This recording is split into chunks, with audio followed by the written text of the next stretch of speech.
En esta sesión vamos a hacer un problema nada más de dinámica, ¿sí? Ya tenemos conocimiento de lo que es la tensión. Acá dice tensión, ¿eh? Si no se entiende es porque no tienen imaginación. Acá dice tensión. Luego, ¿qué más? La normal. Vamos a ponerlo así, va a estar más fácil. Va de nuevo. Tensión T, ¿sí? La normal, ya sabemos cómo es, cómo se define. El peso, vamos a ponerlo así, M por G. Ya sabemos qué es. Y nos falta algo, nos falta la fricción. Fricción, la fuerza de fricción, que yo le suelo poner así. Va. Ya sabemos qué es cada cosa de estas. Y ahora pues vamos a integrar todo esto en problemas, ¿no? Los problemas típicos de dinámica pues suelen involucrar a un plano inclinado y cosas así como la que aparece aquí. ¿Va? Hay una caja, otra caja, aquí no hay plano inclinado. Una superficie que en este caso tiene fricción, que se denota con estas rayitas que aparecen abajo de la caja. Una polea, también esto es típico, un elemento típico de los problemas de dinámica. Y una cuerda que vincula al par de cajas, ¿vale? Y también por ahí pueden aparecer cosas como esta, ¿no? Una fuerza ahí aplicada, ¿sí? Podemos ver el que sigue, ¿no? Elegí algunos problemas para resolver. Este es uno de ellos. El que sigue, el 2, pues aquí es muy similar, solo que aquí en lugar de bajar esto así, ¿no? Hacia abajo, pues tiene una caja sobre un plano inclinado. Esto cambia un poquito. ¿Qué más? Por aquí la resolución. La 3, pues aquí tenemos que el plano inclinado y la caja pues tienen cierta fricción. En el anterior no, en este anterior no tenían, ¿no? La fricción estaba aquí sobre el plano horizontal y el plano inclinado no tenía fricción. Y aquí sí, como verán la polea pues está ahí, ¿no? Casi siempre. ¿Qué más? Elegimos un 4, donde aquí cambia la cosa. Aquí no hay poleas, no hay superficie, no hay fricción. Pero sí es un problema de estática donde hay muchas cuerdas, ¿no? Por todos lados. Y tendremos que resolver acá qué cosa. Calcular la masa de 2, la masa de esta, por ejemplo, que no se sabe, no es parte de los datos. Y las tensiones sobre las cuerdas, ¿no? Esto es un típico problema de estática, así se denomina cuando está todo quieto, ¿no? Está todo quieto, o equilibrio mecánico, que es lo mismo. Equilibrio mecánico o estática es igual, son sinónimos.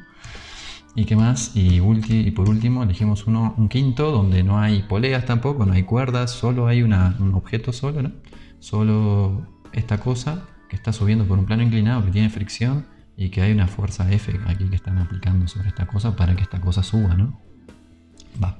Entonces, pero de todo esto, ahorita, en el primero vamos a hacer nada más el 1, ¿no? Vamos a hacer el 1. Si entendemos el 1, ya tenemos bastante ganado porque luego se van a empezar a aparecer los problemas, ¿no? Donde vamos a aprender más es con y luego con nosotros vamos a ir aprendiendo, pero ya de forma incremental. Aquí ya es como muchas cosas juntas, ¿no? Entonces vamos a ver ese montón de cosas juntas. Dice así: el arreglo de masas, polea y cuerda de la figura, esta cosa, dado el arreglo de masas, polea y cuerda de la figura, esta cosa, calcule, inciso A, la fuerza de fricción cuando los bloques no se mueven, no se mueven. En la parte A no hay movimiento, es un problema de estática, la parte A. Y parte B, la tensión de la cuerda cuando se deja aplicar la fuerza F. Esta fuerza desaparece y entonces hay que responder a la parte B, que es calcular la tensión de la cuerda. Ok. Y se considera que no existe fricción entre la polea y la cuerda. No existe fricción aquí.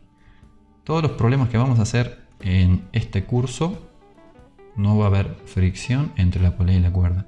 En el curso que sigue, pues ahí sí va a haber fricción entre la polea y la cuerda, y eso va a hacer que las poleas giren, ¿sí? La polea va a girar junto con la cuerda. No son estos problemas. En estos problemas la polea fija y está bien lubricada, entonces pues pasa la cuerda y aquí no gira nada, simplemente se desliza la cuerda sobre la polea, ¿va? Y eso hace que, bueno, las soluciones son diferentes, ¿no? La solución cuando esta cosa gira y cuando está quieta, cuando hay fricción estática y hace que esto gire, es diferente a cuando esto está quieto y aquí no gira esta cosa, sino que desliza la cuerda sobre esta cosa. Polea. Bueno, muy bien. Va. vamos a hacerlo. Para hacerlo, para resolver esta cosa, lo primero que hay que hacer, como siempre, es definir un marco de referencia para esta cosa que vamos a estudiar, la masa 2 y la caja 1 o la masa 1. ¿Vale? El marco de referencia que vamos a utilizar para resolver a M2 y a M1 no necesariamente tienen que ser el mismo, pueden ser diferentes. Eso, primera cosa que vamos a decir. Segunda, bien podríamos utilizar este marco de referencia, el típico, ¿no? X hacia la derecha y para arriba. Y aquí lo mismo, ¿no? El mismo marco de referencia, es decir, X para la derecha y para arriba, ¿sí? Aquí y aquí, ¿sale? ¿Esto está fijo con respecto al suelo? Sí. Entonces esto es un marco de referencia inercial, no hay problema. Podemos usar este mismo marco aquí, o sea esto. O sea que nada más lo estamos moviendo, pero nada más, no lo estamos girando, no lo estamos rotando. Tampoco esto se mueve con respecto a nada, entonces está quieto, entonces también es un marco de referencia inercial, no hay problema con eso. Podríamos usar esto, claro, y para la parte A, de hecho, a mucha gente se le va a hacer más natural hacerlo así, que como lo vamos a hacer nosotros aquí, en este pues, tutorial, o como le quieran decir, clase, yo qué sé. Entonces, pero para resolver la parte B necesariamente tenemos que hacer lo siguiente. Para resolver la parte B, en la parte B, lo que va a ocurrir al quitar esta fuerza F, lo que va a ocurrir es que esta cosa se va a mover. Y se va a mover debido a la presencia de M1. ¿Y qué hace M1? Pues está jalando la cuerda, ¿no? Está jalando la cuerda, está jalando M2 hacia la izquierda. Lo que va a ocurrir en la parte B, ¿sí? Es que la fricción no va a ser suficiente para soportar a la tensión que provoca esta cuerda sobre la masa M2. Y entonces todo esto se va a ir hacia aquel lado, implicando a su vez que esta también va a bajar. ¿Por qué? Porque están vinculadas, ¿sí? Bien.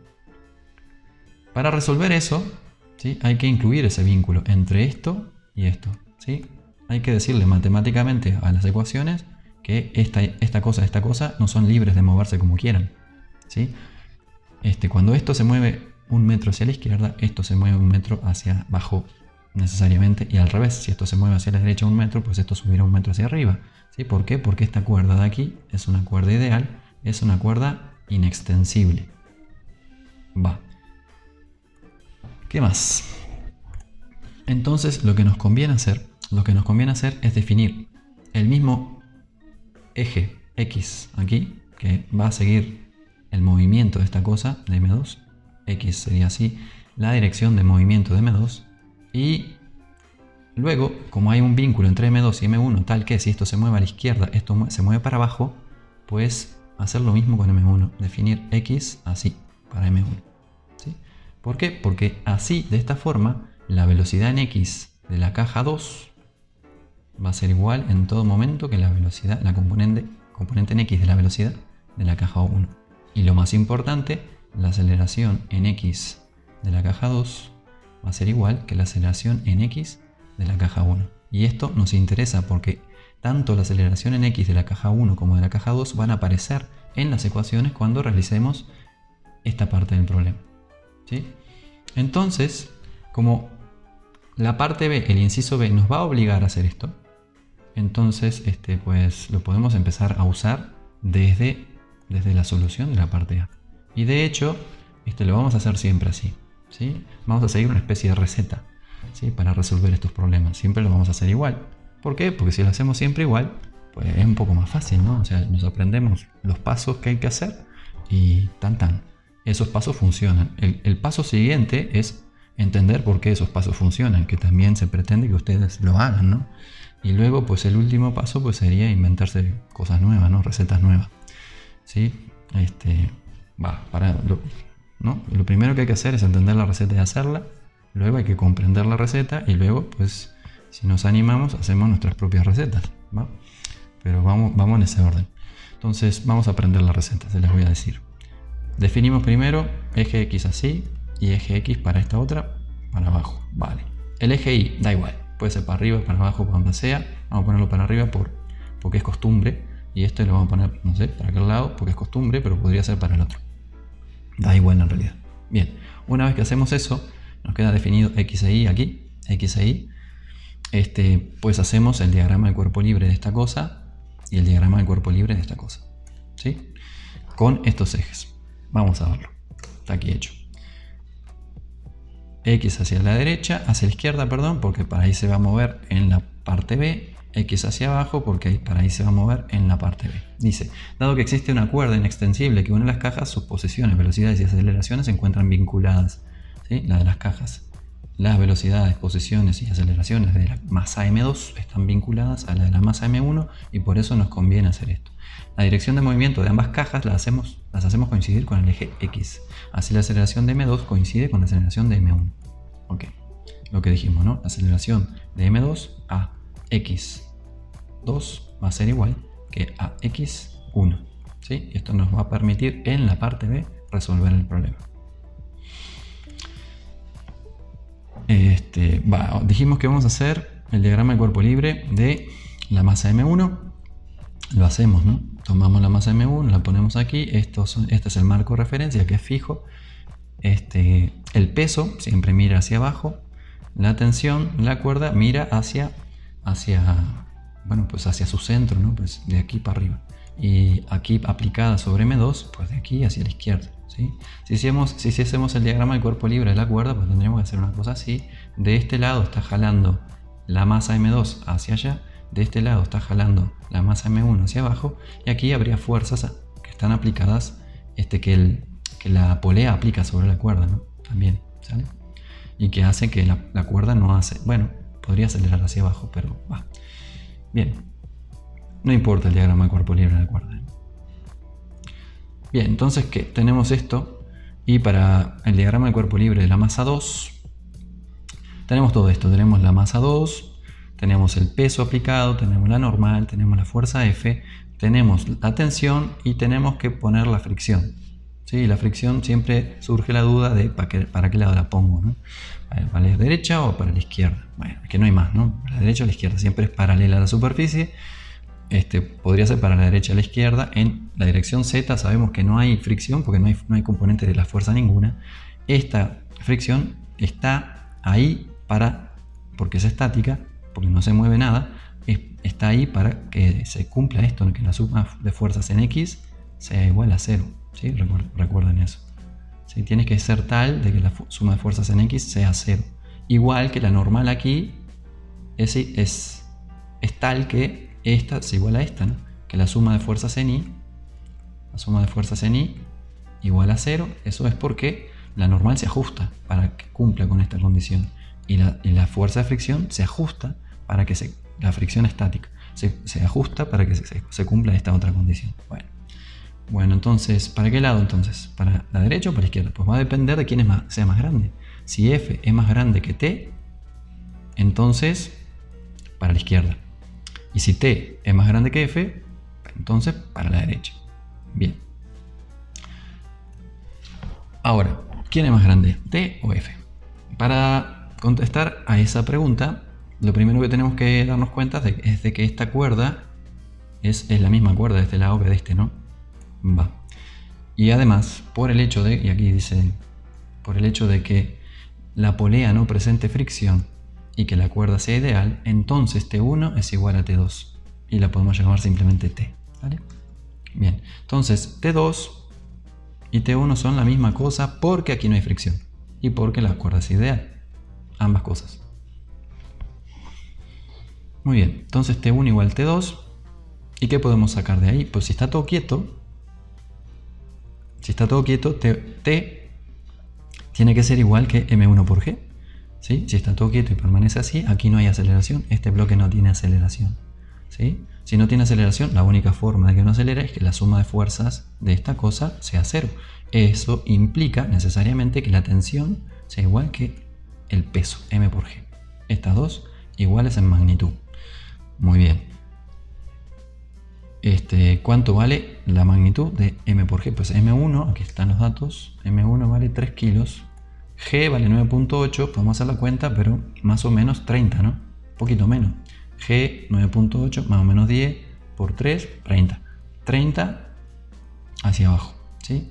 La tensión esta, que es igual que esta, cuando está todo quieto, son 30 hacia aquí, hacia la izquierda. Para este lado hay 30 newtons. Y para el otro Pues ahí F, ¿cuánto vale F? F vale 20. Va, entonces está claro que esta le gana a esta. Esta de aquí es más grande que esta. Y por eso la fuerza de fricción tiene que mirar en esta dirección. Tiene que apoyar a F para así, entre las dos, compensar la acción de T, de la tensión. Bueno, una vez que queda eso todo bastante claro, pasamos a sacar las ecuaciones que vienen dadas por este diagrama del cuerpo libre y este otro. Eso se hace así. Eso se hace así. Dice, primera ecuación, en X, suma de fuerzas en X es componente en X de esta. No, fíjense que las componentes de T2, que es T, ¿sí? Le podemos tachar el T2. La componente de T, de N, de M2G, de la fuerza de fricción y F, las componentes o son 0 o son el valor el valor de la magnitud de la fuerza. ¿Por qué? Porque actúan plenamente en X o en Y. Entonces esto aquí no hay que descomponer nada prácticamente, ¿no? Simplemente esto está aquí, es T2 con un más adelante, más T2.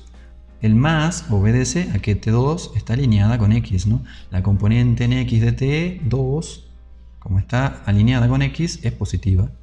La componente en X de F es negativa. Aquí este número F es la magnitud de la fuerza. Esto es mayor que 0. ¿Sí? Todas las magnitudes de la fuerza son mayores que 0. El menos lo ponemos aquí afuera, indicando que se opone a la dirección de las X crecientes. Y la fuerza de fricción, lo mismo, la magnitud de la fricción es positiva y el menos lo ponemos aquí, indicando que esto se dirige apoyando a F y en contra de T. ¿Sí? Esta expresión de aquí, esto de aquí es el diagrama del cuerpo libre, ¿no? Todo esto. ¿Sí? Y la otra parte que viene de aquí también será parte del diagrama del cuerpo libre. ¿Sí? Seguimos con el diagrama del cuerpo libre, escribimos suma de fuerzas en I igual N, magnitud de la normal, con un más porque está aplicada en la dirección de I, menos M2 por G, que eso es la magnitud del peso apuntando para el otro lado, ¿no? Para donde decrece I. Bien, tanto la normal como el peso solo se aplican directamente en Y, no tienen componente en X, y por eso esto en la magnitud y esto en la magnitud, al igual que pasaba con T2, F y FR, que no tienen componente en Y, únicamente tienen componentes en X y por eso aplican directamente, ¿no? Bien, eso sería entonces el diagrama del cuerpo libre terminado. Ya pudimos calcular la suma de fuerzas en X y la suma de fuerzas en Y. Ahora lo vamos a complementar con la segunda ley. La segunda ley es esta igualdad de aquí para X y esta igualdad de aquí para Y. ¿Sí? Segunda ley mediante suma de fuerzas en X igual a la masa de la cosa que estoy estudiando por la aceleración en X. Y suma de fuerzas en Y igual a la masa de la cosa que estoy estudiando por la aceleración en Y. Bien, y esas son las dos primeras ecuaciones. Que es un problema de estática. ¿Por qué? Porque me lo indica la letra. La letra me dice que los bloques no se mueven. Si no se mueven, están estáticos y permanecen estáticos, por lo que la aceleración en X y en Y, en ambas cosas, es 0. ¿Sí? Lo mismo aquí. Podemos escribir del diagrama de cuerpo libre de la masa M1 que M1 por G menos T1, M1 por G es positivo, ¿sí? ¿Por qué? Porque está alineado con el eje X. Así lo definimos. ¿Sí? Así definimos el eje X y entonces M1 por G es positivo. Y T1 es negativo porque se opone a la definición de las X crecientes. ¿Sí? Y esto va a ser igual a M1 por A, que va a ser igual a 0. Esto otra vez porque está estático. Si está estático el bloque de arriba, si este no se mueve, pues este tampoco, porque la cuerda no se estira. ¿Sí? Si se estirase, entonces sí se podría mover, ¿no? Se movería hacia abajo porque se va estirando. Eso no pasa porque sí de la cuerda. Si se acortase la cuerda, entonces este se movería hacia arriba. Eso no pasa porque la cuerda es ideal. Sale. ¿Qué más? ¿Qué más cosas hay que notar de todo esto? Hay que entender un poco lo que estamos haciendo, ¿no? ¿Qué estamos haciendo? Esta ecuación de aquí, primero la igualamos a m por a y dijimos, pero es un problema estática, entonces la aceleración es 0, ¿no? Está bien. Pero es más general, ¿no? Si no fuese 0, ¿qué pasaría? ¿Sí? ¿Qué está diciendo esta ecuación? Está diciendo que si T2 le gana, por decirlo así, T2 le gana a la suma de F con la fuerza de fricción, ¿sí? Si T2 es más grande que F más FR, si T2 es más grande que estas dos juntas, esto es lo que está diciendo aquí, que es lo mismo, ¿verdad? Lo que está escrito aquí y lo que está escrito acá arriba es lo mismo. Entonces, la aceleración será positiva. Eso es lo que está diciendo esto de acá arriba, que es lo mismo que lo que dice esta de acá abajo. Es igual. Esta es la 1 escrita de otra forma. Si T2 es más grande que esto, entonces la aceleración es positiva. ¿Tiene sentido? Sí, porque una aceleración positiva quiere decir que está alineada con X. ¿Y para dónde apunta X? Para la izquierda. Y entonces la aceleración positiva aquí se interpreta como un vector aceleración que apunta hacia la izquierda, ¿sí? Y entonces que T2 sea más grande que estas dos juntas, pues naturalmente hacen que esta cosa acelere hacia la izquierda, que es lo correcto, ¿no? Lo que dice la ecuación. Entonces está bien, ¿sí? Está correcta, tiene sentido. Ahora, al revés, si T2 es menor que F más FR, si fuera menor que F más FR, entonces lo que pasaría es que se aceleraría de forma negativa, ¿no? Esto también sería correcto, ¿sí? Vale. Bueno. En este caso, pues como estamos diciendo de que no hay aceleración, esto es simplemente 0 y tan tan. Lo mismo aquí, normal menos m2 por g igual m2 por ai. ¿Sí? Si hubiese aceleración positiva, implicaría que la normal es más grande que m2g. ¿Sí? Lo que implicaría entonces que aceleraría hacia arriba, positivo, porque positivo aquí significa alineado con i, y alineado con i es hacia arriba. Bien, y al revés, si esto fuese más grande que esto, entonces aceleraría negativamente, lo que implica que aceleraría hacia abajo. Otra vez se opone a cómo definimos el marco de referencia, el eje, y en este caso. Está bien. Más cosas. Esta de aquí es igual a 0 porque es un problema de estática. Bien, pero esta de aquí siempre va a ser igual a 0. ¿Sí? Y esa es una de las ventajas de definir el eje Y perpendicular a la superficie. Si definimos el eje Y perpendicular a la superficie, en esa dirección ya sabemos que la aceleración Y va a ser siempre 0. ¿Por qué? Porque esta cosa no puede acelerar hacia arriba y no puede acelerar hacia abajo. Si acelera hacia arriba, flota, y eso no puede pasar. Sabemos que no ocurre. Y esto tampoco se entierra en la superficie.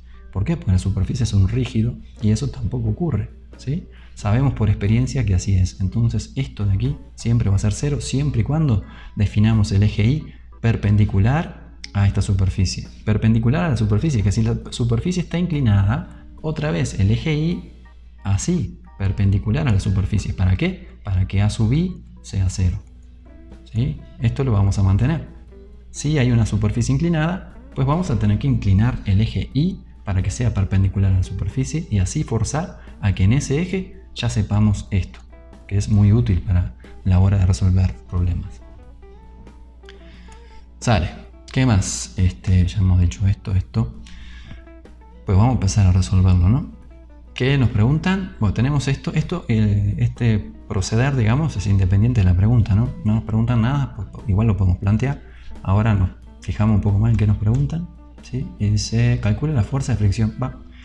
Fuerza de fricción, ¿dónde aparecen? Tenemos, bueno, no lo he dicho todavía, esta es obvia, ¿no? Esta de aquí, antes de decir lo que venía diciendo, esta de aquí es bastante trivial, es suma de fuerzas igual a 0, ¿no? En I, en esta masa, en esta caja, pues no hay ninguna fuerza actuando, tampoco hay ninguna fuerza actuando en la dirección Z.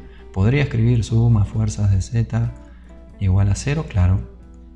Y esto sería el diagrama del cuerpo libre. Y además eso sería igual a la masa de la cosa que estoy estudiando, la masa 1 en este caso, por la aceleración en Z de esta cosa, que también sería 0. ¿Sí? Esto es igual a 0. O sea, 0 igual a 0. Eso es obvio, ¿no? 0 igual a 0 es obvio. Esta no la tengo por qué escribir. Y esta tampoco. ¿Sí? Esta la podemos escribir o no. Sale sobrando, digamos, porque no hay información ahí. Que 0 es igual a 0 lo podemos escribir sin hacer ningún análisis de nada. A lo mismo que podemos escribir que 2 es igual a 2. Eso ya lo sabemos. ¿Hay información útil para resolver el problema en que 2 es igual a 2? Pues no, de ahí no vamos a sacar nada útil para saber cuánto vale la fuerza de fricción, que es lo que nos están preguntando.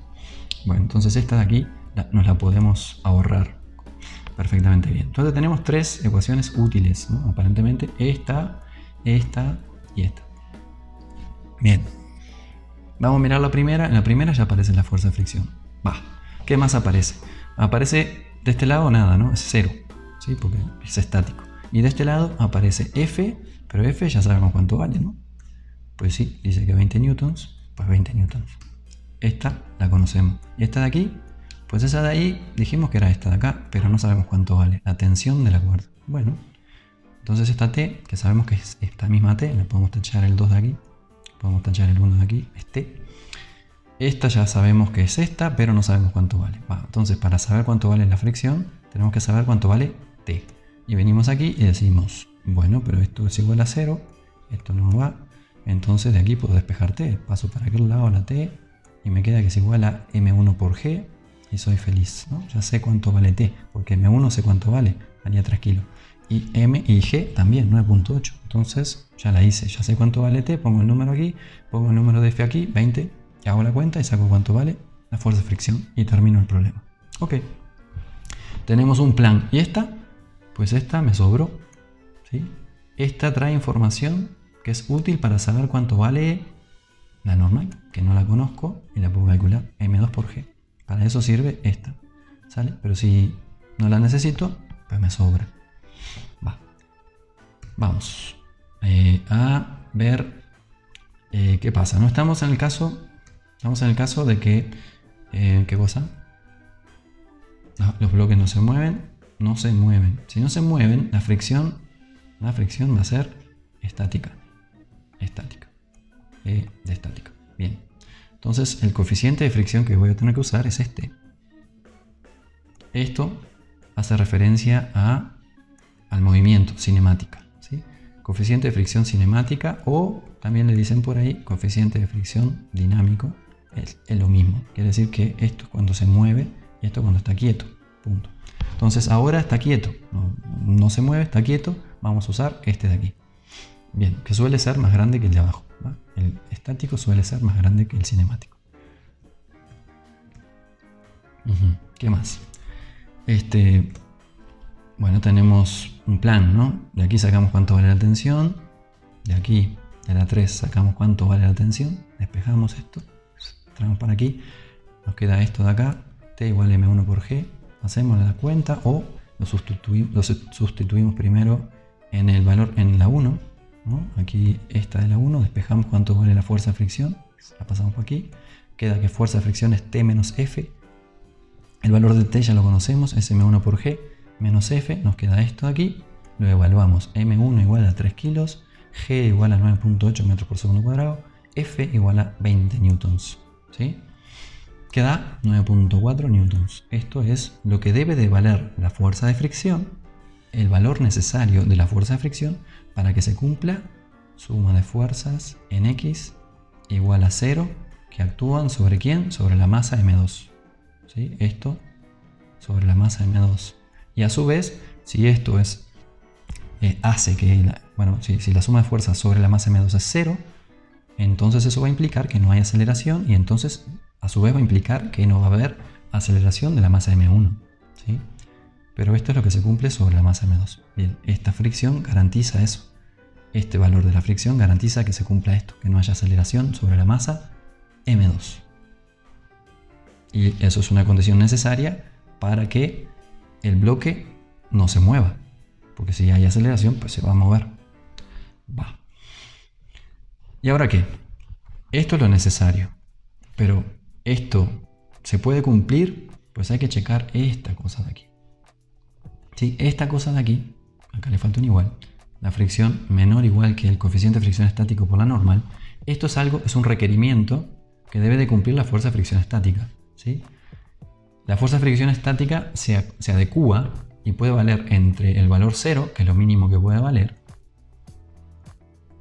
y lo máximo que puede valer, que es el coeficiente de fricción estático por la normal.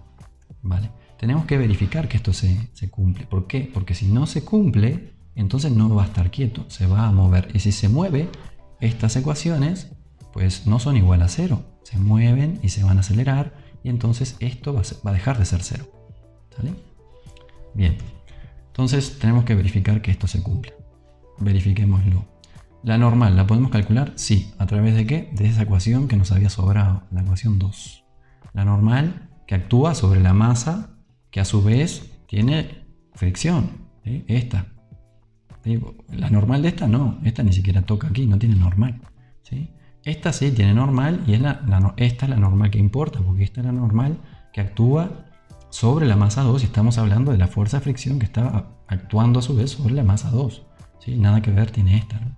Bueno, entonces esa normal la podemos calcular fácil de aquí. Va a valer m2 por g.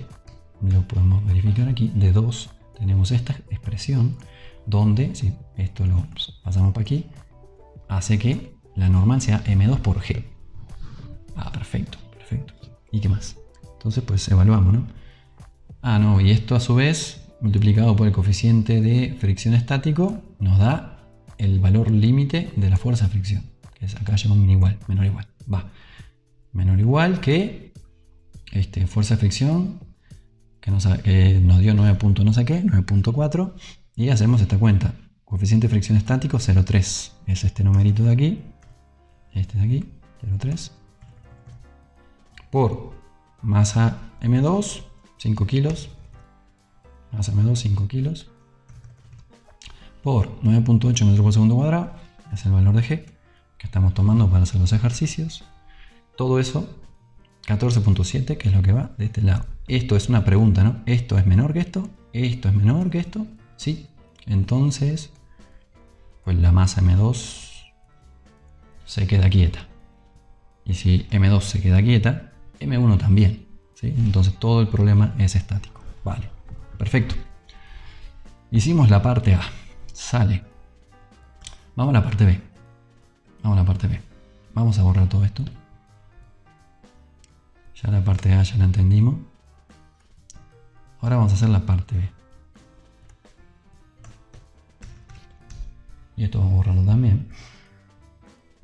Parte B. ¿Qué dice la parte B? Dice la tensión de la cuerda cuando se deja de aplicar la fuerza F. Esta desaparece.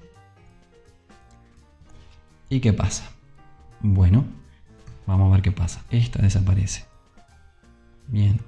¿Qué pasaba en la parte A? Cuando estaba esta, que valía 20, vamos a ponerlo por ahí. En la parte A, esta valía 20 newtons.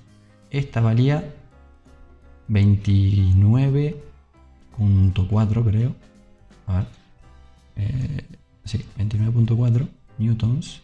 Y esta de aquí, vale, esta valía, ya dijimos, ¿no? Valía 20. Y entonces esta de aquí, lo necesario, que esta sea de cuba, eran, ¿qué? 9.4, ¿no? 9.4 newtons. ¿Vale? ¿Por qué? Porque 20 más 9.4, 29.4 newtons. 29.4 newtons, que es esta. Sale. Ahora, ¿qué pasa? Esta no está. ¡Pum! De golpe y porrazo, la persona, la cosa, o el animal que estaba jalando de M2 hacia la derecha, no está más. ¿Por qué?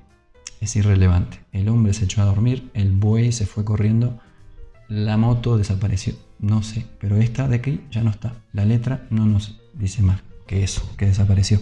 Le hacemos caso, se va. Estos 20 no están. ¿Qué va a pasar con la fricción?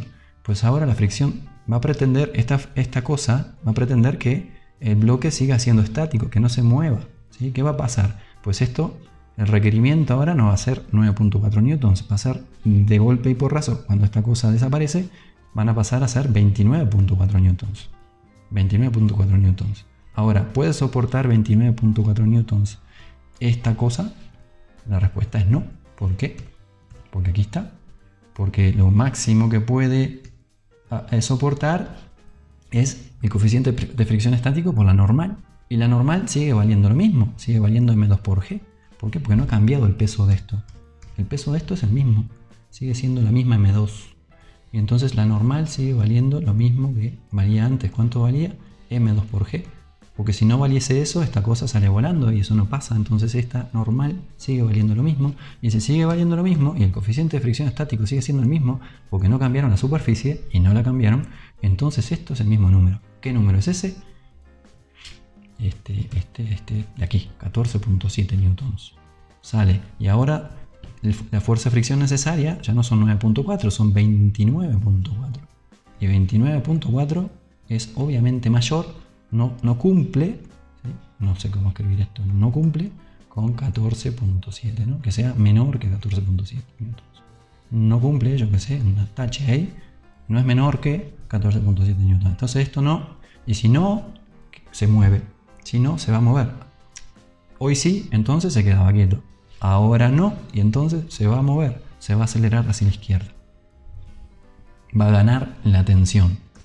Ya no está la fuerza F que se complementaba con la fuerza de fricción y que entre las dos podían con ella, ¿no? Con la tensión. Se fue F y ahora T2 gana. Y como gana, se lleva esto de arrastras para allá. Vale. ¿Qué le pasa a la fricción? Pasa de ser una fricción estática a una fricción dinámica. ¿Vale? Ok. Fricción dinámica. ¿Qué le pasa a la fricción dinámica? Pues la fricción dinámica tiene un valor. ¿Sí? Esto ya lo hicimos y vamos a hacer la parte B. Aquí dice lo que acabo de explicar, ¿no? Cuando la fuerza F deja de ser aplicada, la fuerza de fricción deberá valer 29.4 newtons para que las masas continúen estáticas. Esto no cumple con esta condición, y entonces se va a mover. Vale. Ambas masas se aceleran en la dirección X. En la dirección X, ¿cuál era la dirección X? Pues la dirección X de esta es hacia la izquierda y la dirección X de esta hacia abajo. Una cosa implica la otra. La fuerza de fricción pasa de ser estática a ser cinemática o dinámica, que es lo mismo. Ahora se cumple esto de aquí. Tenemos una igualdad, ya no tenemos una desigualdad, tenemos una igualdad. ¿Podemos calcular el coeficiente de fricción cinemático? No necesitamos, nos lo dicen. La letra nos dice que el coeficiente de fricción cinemático vale 0.25. Va, qué bien. ¿Y qué más? Y la normal, pues ya la conocíamos es 5 kilogramos por G, eso es la normal. Y entonces podemos sacar cuánto vale el coeficiente de fricción cinemático. Bien. ¿Y las ecuaciones las tenemos que escribir de nuevo? No, básicamente las copiamos las que estaban casi que las copiamos. Y por eso conviene hacerlo así desde un principio, para no andar cambiando el marco de referencia y escribiendo otro, y haciendo otro diagrama de cuerpo libre o reescribiendo estas ecuaciones, ¿sí? Por eso desde un principio ya lo hacemos así, ¿sí? Entonces copiamos las ecuaciones. De hecho, estas ecuaciones de aquí, de la parte B, son casi exactamente las mismas que de la parte A. Vamos a ver en qué difieren, ¿sí? Teníamos esta. Vale, ¿qué le cambiamos? Pues le cambiamos le quitamos la F porque nos dice la letra que ya no está. Pues esto no está. Boom. Listo, no está. El menos también se fue. Queda T2 menos FR igual T2 o T, porque ya no hay más T2, el T. T menos FR igual. ¿Sí? Esta T2 tampoco es T2. Esta tampoco es T1. Vale. T menos FR igual 0. No, ¿por qué? Porque ahora sí acelera en X, ¿sí? Entonces cambia esto porque le quitamos la fuerza F, y cambia porque ahora sí acelera. Ya no es un problema de estática, es un problema de dinámica o de cinemática. Bueno, de dinámica, es un problema de dinámica. Va, entonces T menos FR igual a M2 por A.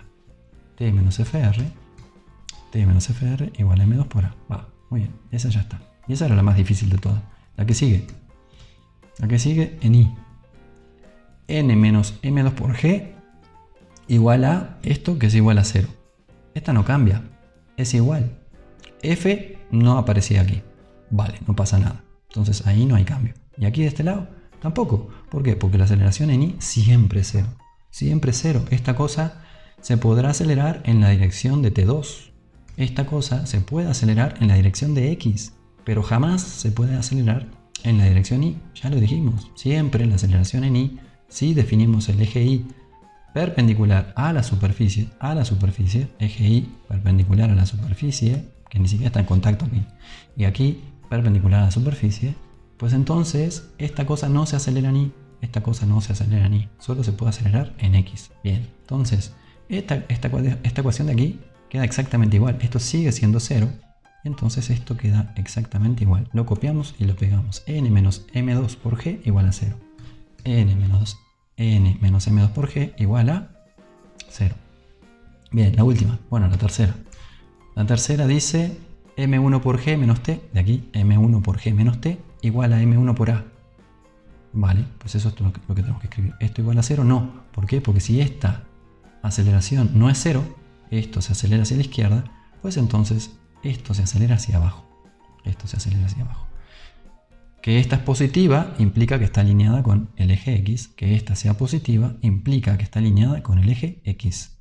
¿Sí? Entonces, vean, que esta sea positiva. Si esta es positiva, que ya sabemos que lo es porque se está acelerando el bloque hacia la izquierda, implica que esta sea positiva, es decir, que esta se esté acelerando hacia abajo. Ahora, si esta se está acelerando hacia abajo, esto es más grande que esto. No hay de otra. Hoy, esto y esto eran iguales y esto era igual a 0. Esta era igual que esta. No había de otra forma para que la aceleración fuera 0. Ahora no. Ahora M1 por G es más grande que T1. Va, ¿M1 por G ha cambiado? No, sigue siendo la misma masa. Entonces, ¿qué ha cambiado el problema? Pues esto. T1 ha cambiado. Ya no es T. O sea, esta T, la que calculamos hoy, la que valía 29.4 newtons, ya no vale más 29.4 newtons. Ya no vale lo mismo que M1 por G. Porque ahora esto está acelerado hacia abajo. Y la única forma de lograr eso es que T sea más pequeña que este número. ¿Sí? Entonces, en la parte B, el hecho de quitar F hace que esta cosa acelere, que a su vez hace que esta cosa acelere, que a su vez implica que T es menor que 29.4. No hay más. T ya no puede valer lo que valía antes.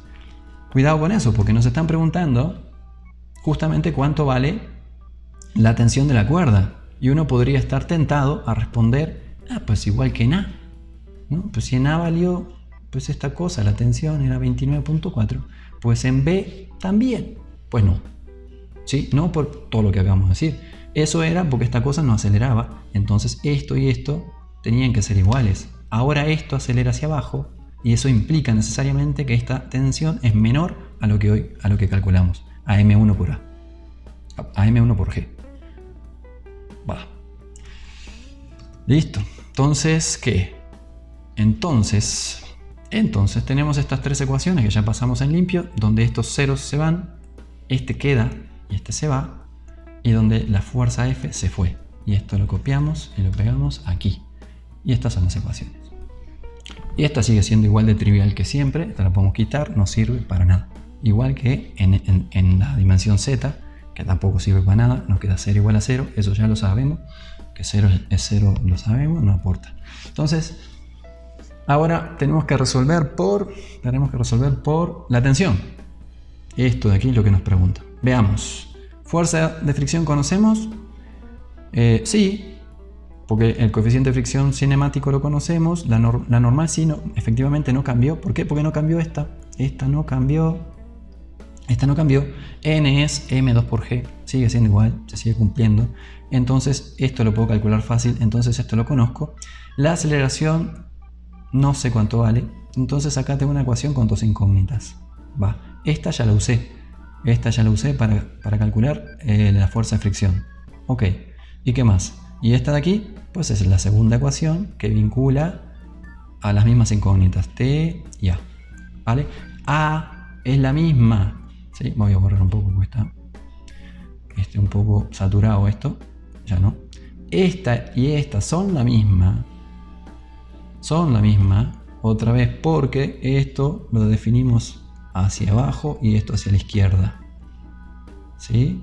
Si hubiésemos definido este hacia abajo y este hacia la derecha, uno sería el negativo del otro, lo que complicaría un poco las cosas. Si no tuviésemos mucho cuidado, la podríamos regar, digamos. Y lo mismo si esta lo hubiésemos definido creciente hacia la izquierda y esta creciente hacia arriba. ¿Sí? Eso nos produciría también que esta sería el negativo de esta. Va. Si queremos evitar eso de que esta sea el negativo de esta, pues entonces háganme caso. ¿Va? Y entonces digan, bueno, esto es la dirección de movimiento de esto Y entonces eso implica que mientras esto se mueva para allá, esto implica que se mueva para allá, y así definimos los ejes. Si hacemos eso, es la receta que tienen que seguir, entonces todo funciona bien. Y este número que va acá es el mismo que este número que va acá. Si no, este número va a ser el opuesto a este de aquí. Si queremos evitar eso, entonces me hacen caso. Si queremos hacerlo de la otra forma y complicarse ustedes un poquito la vida y complicármela un poco a mí a la hora de que tenga que corregir, pues entonces lo hacen al revés, lo ponen así. En general, traten de no complicarse la vida a ustedes y traten también de no complicarle la vida a la persona que los va a corregir, ¿sí? Si le complican la vida a la persona que los va a corregir, puede que se confunda y les corrija mal, puede que se moleste porque no entienda y les corrija mal adrede, yo qué sé, porque puede pasar, ¿sí? Y así, ¿para qué poner de mal humor a la persona que les va a corregir? Hagan las cosas más fáciles, para ustedes va a ser más fácil y para la persona que les corrige va a ser más claro, y lo más probable es que le pongan buena calificación, que es lo que ustedes quieren. Entonces ya está. Una vez dicho eso, y que borré todo aquí, y tenemos dos ecuaciones, dijimos esta y esta. Esto sabemos cuánto es, esto es un número que vale mu c por m2 por g, lo podemos calcular.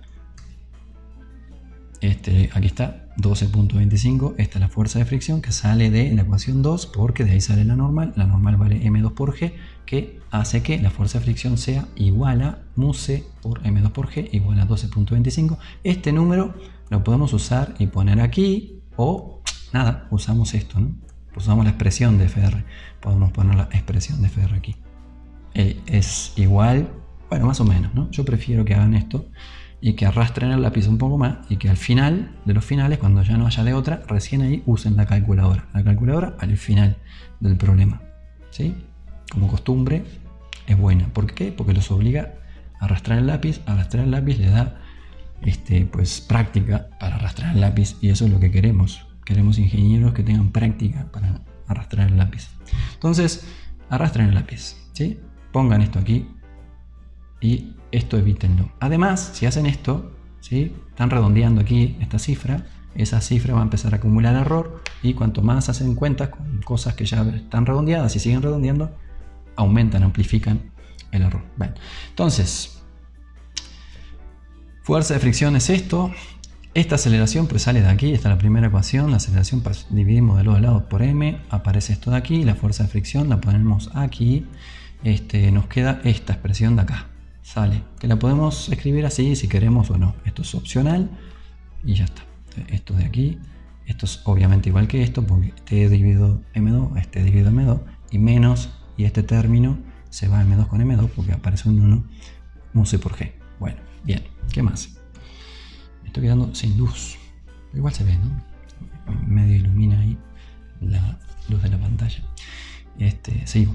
Y de la 3, de la ecuación 3, este es un vínculo, ¿no? Aquí tengo un vínculo entre A y T.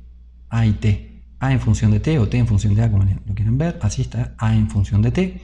Luego de la ecuación 3, que era la que complementa a esta ecuación 1, decía esto de aquí, de lo cual podemos escribir que T, pasamos la T sumando, pasamos esto restando, T igual a M1 por G menos M1 por AX, y ya está.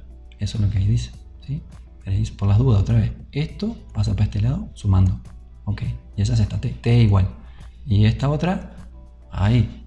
Y esta otra de aquí pasa para el otro lado restando, ¿no? M1 por G menos M1 por A es lo primero que escribimos aquí, y luego simplemente sacamos de factor común M1 por G menos A, M1 por G menos A. Bien, T es igual a M1 por G menos A. Tenemos un vínculo entre T y A otra vez. El resto son cosas conocidas. Copiamos la que teníamos, en este caso esta de aquí, que es igual a A, la ponemos aquí. Bien, tenemos dos ecuaciones, una que vincula A con T, la otra que vincula T con A. Es cuestión de despejar de una, sustituir en la otra y tan. Nos preguntan por T. Como nos preguntan por T, lo que hacemos es despejar A en una y sustituir el valor de A aquí. Esto venimos con A y lo ponemos acá. Y nos queda una expresión que depende únicamente de t. T aquí, esto que ya sabemos cuánto vale, esto que... Perdón, esto no va. T aquí igual, esto que ya sabemos cuánto vale, esto que ya sabemos cuánto vale, y A que está en términos de t. ¿Sale? Entonces esa expresión, está ahí t revuelta, hay que despejar t y ya está. Bien, lo hacemos. Y dice t igual m1 por paréntesis g menos a. ¿Y qué es a? Menos a, bueno, vamos a escribirlo aquí. Vamos a multiplicar por menos 1 de este lado, menos 1 del otro lado, menos todo esto, más esto, ¿vale? Entonces, esto es menos a, esto lo ponemos en lugar de menos a, y eso aparece aquí, como todo esto, ¿no? Menos t sobre m2 más un c por g. Bien. Luego, acá hay tres términos, este por este, este por este, este por este. M1 por t sobre m2 aparece aquí, menos m1 sobre m2 por t, menos m1 sobre m2 por t. Y luego este de aquí simplemente es los otros dos términos, m1 por g y m1 por mu c por g. Ambos que tienen en común m1 por g, y por eso sacamos de factor común m1 por g y multiplicamos por 1 más mc. ¿Sale? Si no me creen que eso sea igual, pues simplemente lo hacen, ¿no? Hacen esto por esto, esto por esto, y verán que aparecen los tres términos que esperan aquí y ya está. Listo. ¿Y qué más? Y luego que tenemos t igual a todo esto, pues tenemos que despejar t, ¿no? Entonces esto nos conviene pasarlo para aquel lado, sumando. Y lo hacemos. T es esta t, más m1 sobre m2 por t, que es esto de aquí, igual ¿a qué? Pues igual a esto. Va, y esto lo pusimos aquí. Ok, vamos a borrar. Entonces, t, que es esta t, más m1 sobre m2 por t, más esto de aquí, igual a esto de aquí. Va, y esto que tengo en el medio, simplemente, otra vez, sacamos de factor común t. ¿Por qué? Porque al sacar de factor común t, eso nos va a permitir despejarte, que es el objetivo de todo esto.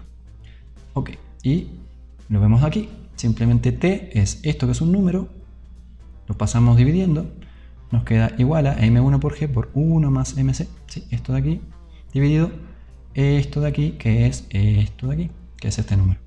Esto es el denominador, el numerador, perdón, dividido esto de aquí, que pasa a ser el denominador. Va.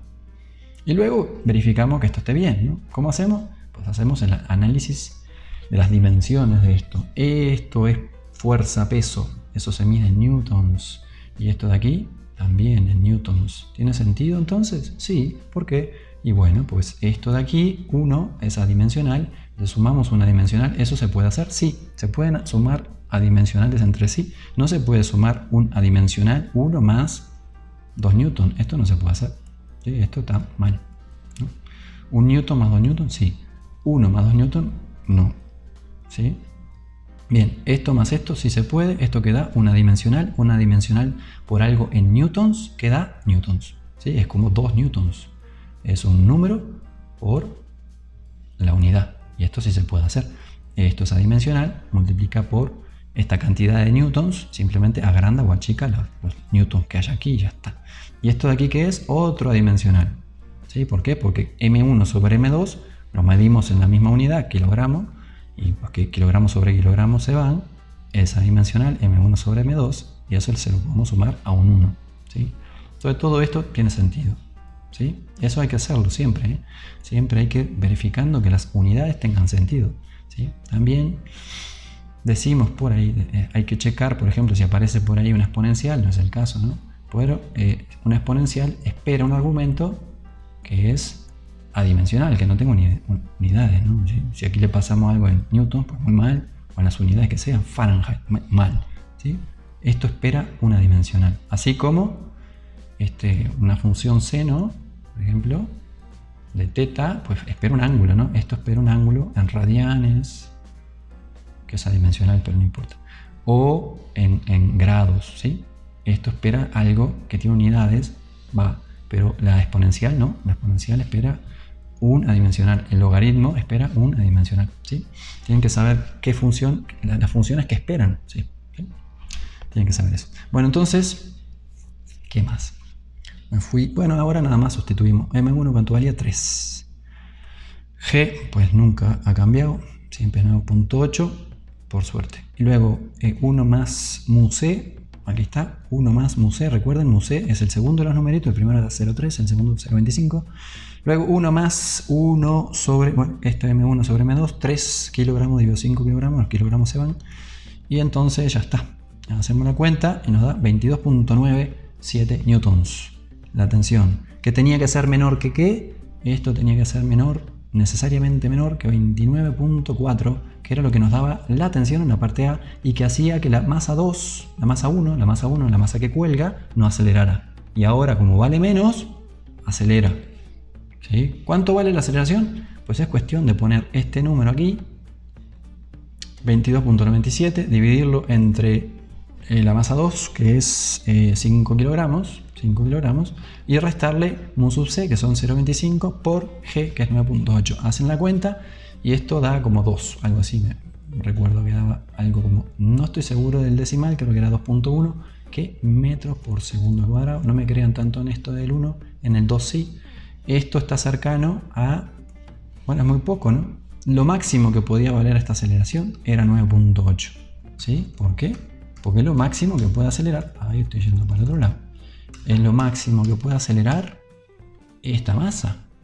¿Por qué? Porque si le quito esta tensión, la desaparezco, que es lo máximo que puedo hacer, es desaparecer la tensión, acelera tanto que desaparece la tensión. Y entonces, pues esto está en caída libre. Y este objeto en caída libre, que era un objeto en caída libre, que era un proyectil, era una cosa en la cual solo actuaba el peso y no actuaba más nada. Entonces esto sería un proyectil ahora. Está atado a la cuerda, pero la cuerda no está tensa. Tensión 0. ¿Con qué aceleración acelera esta? Con G. Es lo máximo que se puede. Esto no puede acelerar más con G. Más que con G. Bueno, ahí lo vamos a dejar. Vamos a dejarlo. Creo que hemos dicho muchas cosas. Hay que reflexionar sobre todo esto. Y pues ya les digo, esto es una receta, cómo resolver este tipo de problemas. Luego se empieza a pues aparecer un problema con otro, y cuando empiezan a ser varios van a reforzar las ideas y van a terminar creyendo que la receta está bien, ¿sí? Y luego que crean que la receta está bien, tratan de entenderla, ¿no? O sea, por ejemplo, aquí, ¿por qué hicimos esto? ¿No? ¿Por qué hicimos que X y X coincidan? ¿Sí? ¿Por qué no lo pusimos para otro lado? Traten de resolver este problema luego, haciendo esto, definiendo este positivo para allá y este positivo para arriba. Y poniendo que la aceleración de la masa 2 en X es igual a la aceleración de la masa 1 en X con un menos adelante. ¿Sí? Si lo hacen así, también va a salir bien. Y eso va a ayudar a que entiendan por qué originalmente pusimos esto y esto así. ¿Sale? Bueno, y si no lo entienden, pues no importa, háganme caso y les saldrá bien el problema. Muy bien, pues con eso vamos a terminar. Luego seguiremos con ya más rápido, ¿no? Ya no nos detendremos tanto en los detalles, ya iremos más rapidín y haremos este otro problema, este otro, sí, y este otro, y yo qué sé, y haremos más, ¿no? Hasta que lleguemos hasta aquí, y ahí vamos a parar para luego seguir avanzando con otro tema, y quizás luego más adelante hagamos algunos exámenes, ¿no? Y veamos, ¿no? Va a haber más de estos problemas para ser seguro, ¿no? Si estos problemas no se acaban nunca, ¿sí? ¿Por qué? Porque es casi que infinita la posibilidad que uno tiene aquí, ¿no? De poner cosas raras, ¿no? Uno puede poner, yo qué sé, 3 masas, una acá, una polea aquí, y que esto sube, y otra masa por acá, y que aquí cuelga de otra polea, y le ponemos otra masa por aquí, y decimos, este es mi problema para el examen. Y ya está.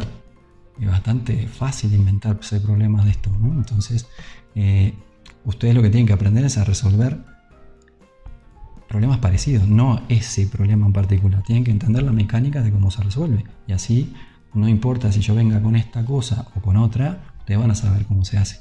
¿sí? Esa es la idea, eso es entender, ¿sí? Eso es entender no solo que 2 más 2 es 4, sino que 2 más 3, saber también hacerla, ¿no? Es lo mismo, ¿sí? Si yo sé hacer 2 más 2, pues también tengo que saber hacer 2 más 3.